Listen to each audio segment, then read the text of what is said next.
प्यारे दोस्तों, उल्लू करबला में इमाम हुसैन अलैहिस्सलाम के पास क्यों आया था? उसने करबला के मैदान में आखिर ऐसा क्या देखा था जिसके बाद वो हमेशा के लिए बदल गया?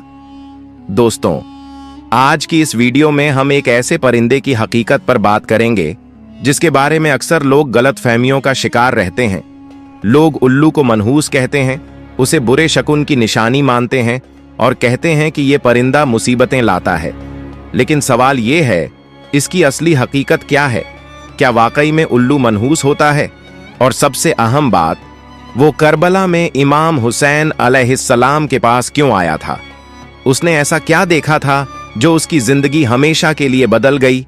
और उसने ऐसा क्या कहा था जो आज भी रूह को झकझोर देता है? इन तमाम हकीकतों को जानने के लिए वीडियो को आखिर तक जरूर देखिएगा। प्यारे दोस्तों, उल्लू को तो आप सब जानते ही होंगे। आपने अपनी जिंदगी में कभी न कभी कहीं न कहीं उल्लू को जरूर देखा होगा। लेकिन क्या आपने कभी सोचा है कि यह जानवर इतना उदास क्यों रहता है और यह हमेशा वीरान जगहों पर ही क्यों रहना पसंद करता है? प्यारे दोस्तों, उल्लू को लोग इतना मनहूस समझते हैं कि अगर यह परिंदा किसी घर पर आ जाए तो लोग सोचते हैं कि उस घर में बड़ी परेशानियां आने वाली हैं या फिर कोई बुरा हादसा होने वाला है, शायद किसी की मौत तक। क्या आप भी उल्लू को इतना मनहूस परिंदा समझते हैं? कमेंट बॉक्स में जरूर बताइएगा। लेकिन दोस्तों, आज हम आपको उल्लू की पूरी सच्चाई बताएंगे और उस हकीकत से भी आपको आगाह करेंगे कि आखिर क्यों इसे मनहूस समझा जाने लगा। जब आप इसकी असली वजह जानेंगे तो यकीन मानिए आप भी हैरान रह जाएंगे। प्यारे दोस्तों, एक बार की बात है, एक शख्स हजरत इमाम जाफर सादिक अलैहिस्सलाम की खिदमत में हाजिर हुआ और अर्ज करने लगा, ए इमाम जाफर सादिक अलैहिस्सलाम, मुझे बताइए कि ये जो उल्लू परिंदा है ये हमेशा वीरान जगहों पर ही क्यों रहता है और ये हर वक्त इतना उदास क्यों रहता है? जब इमाम जाफर सादिक अलैहिस्सलाम ने यह सवाल सुना तो आप फरमाने लगे, ऐ शख्स, जैसा तू इस परिंदे को आज देख रहा है ये हमेशा ऐसा नहीं था। ये ना तो वीरान जगहों पर रहता था और ना ही ये इतना गमगीन और उदास रहता था। इसके साथ एक ऐसा वाकया पेश आया था जिसके बाद से इसकी जिंदगी हमेशा के लिए बदल गई। ये सुनकर वो शख्स अर्ज करने लगा, या हजरत, कैसा वाकया? क्या हुआ था इस परिंदे के साथ? तो हजरत इमाम जाफर सादिक अलैहिस्सलाम ने फरमाया, ऐ शख्स, ये परिंदा हजरत मोहम्मद मुस्तफ़ा सल्लल्लाहु अलैहि वसल्लम की आल से मोहब्बत करने वाला परिंदा है। ये पहले वीरान जगहों पर नहीं रहता था, मगर जब से करबला का दिल दहला देने वाला वाकया पेश आया तब से ये परिंदा वीरानों का साथी बन गया। जब इस परिंदे को मालूम हुआ कि इमाम हुसैन अलैहिस्सलाम अपने काफिले के साथ करबला के मैदान में ठहरे हुए हैं, तो ये परिंदा 9 मुहर्रम की रात करबला के मैदान में पहुंचा और जाकर इमाम हुसैन अलैहिस्सलाम से अर्ज करने लगा, या हुसैन, मेरे लिए क्या हुक्म है? इस पर इमाम हुसैन अलैहिस्सलाम ने फरमाया, ऐ परिंदे, तू यहां से चला जा, क्योंकि कल जो कुछ यहां होने वाला है वो तू देख नहीं पाएगा, तू उसे बर्दाश्त नहीं कर सकेगा। ये सुनकर उल्लू बहुत परेशान हो गया और अर्ज करने लगा, या इमाम हुसैन अलैहिस्सलाम, मैं नहीं जाऊंगा। जब वो परिंदा जिद पर अड़ गया तो इमाम हुसैन अलैहिस्सलाम ने उसे वहां रुकने की इजाजत दे दी। उसके बाद उस परिंदे ने करबला का पूरा मंजर अपनी आंखों से देखा। उसने देखा कि यजीद ने इमाम हुसैन अलैहिस्सलाम और उनके साथियों के साथ किस तरह का बुरा सलूक किया। उसने अपनी आंखों से देखा इमाम हुसैन अलैहिस्सलाम का सर मुबारक कलम किया गया। उसने अपनी आंखों से देखा इमाम हुसैन अलैहिस्सलाम के पाक जिस्म को पैरों तले रौंदा गया। इन सारे जुल्मों को देखकर उस परिंदे के दिल में इंसानों के लिए नफरत बैठ गई और इंसानों पर से उसका भरोसा उठ गया। तब से वो परिंदा यानी उल्लू इंसानों से दूर हो गया। ऐसी जगहों पर रहने लगा जहां इंसान की परछाई तक न पहुंच सके।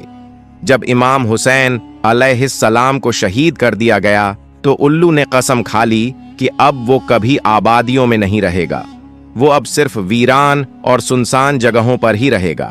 अब उल्लू रात भर गम में डूबा रहता है, यहां तक कि सुबह हो जाती है। प्यारे दोस्तों, उल्लू हजरत मोहम्मद मुस्तफ़ा सल्लल्लाहु अलैहि वसल्लम की आल से मोहब्बत करने वाला परिंदा है। मगर अफसोस, आज भी बहुत से लोग उल्लू को मनहूस समझते हैं। अगर ये किसी घर के आसपास आकर बोल दे तो लोग घबरा जाते हैं, सोचते हैं कि अब कोई आफत या मुसीबत आने वाली है। कई बार तो लोग उल्लू की आवाज की वजह से अपना घर तक छोड़ देते हैं।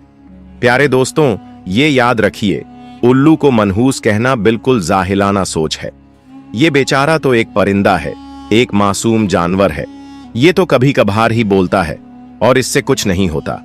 याद रखिए, इसके बोलने से ना तो आपके ऊपर कोई मुसीबत आने वाली है और ना ही आपके घर में कोई परेशानी।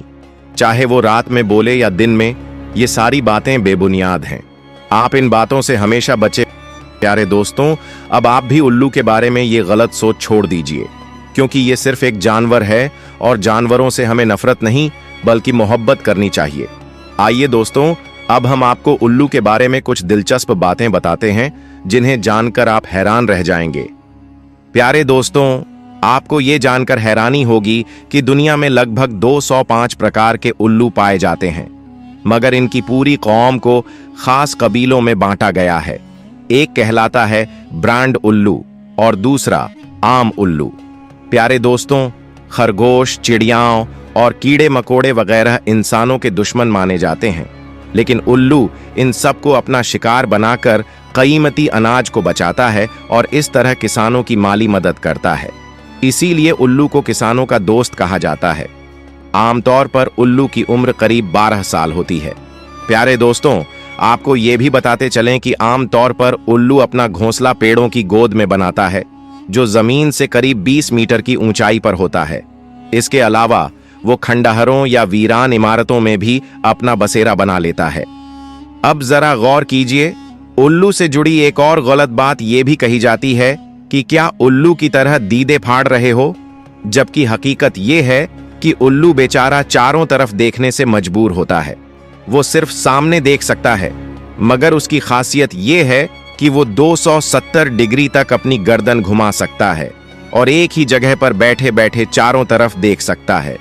उसके शरीर के पंख दूसरे परिंदों की तुलना में बहुत ही हल्के और मुलायम होते हैं, इसीलिए जब वो उड़ता है तो उसके परों की कोई आवाज नहीं होती और इसी खामोशी में वो अपने शिकार पर झपट पड़ता है। प्यारे दोस्तों, याद रखिए, दुनिया के अलग अलग देशों में उल्लू को लेकर अलग अलग दिलचस्प मान्यताएं पाई जाती हैं। जैसे कि ब्रिटेन में अगर उल्लू बोले या उसकी रोने जैसी आवाज सुनाई दे तो उसे मनहूस माना जाता है। प्यारे दोस्तों, दक्षिण अफ्रीका में उल्लू की आवाज को मौत की निशानी माना जाता है। कनाडा में अगर 3 रात लगातार उल्लू बोले तो उसे इस बात का इशारा समझा जाता है कि घर में किसी की मौत की खबर आने वाली है। अमेरिका के दक्षिणी और पश्चिमी हिस्सों में भी उल्लू को मनहूस समझा जाता है। तुर्की में भी उल्लू की आवाज को अशुभ माना जाता है, मगर सफेद उल्लू को शुभ और सही माना जाता है। भारत में अगर उल्लू किसी घर की छत पर बैठकर बोले तो उसे भी अशुभ शकुन माना जाता है।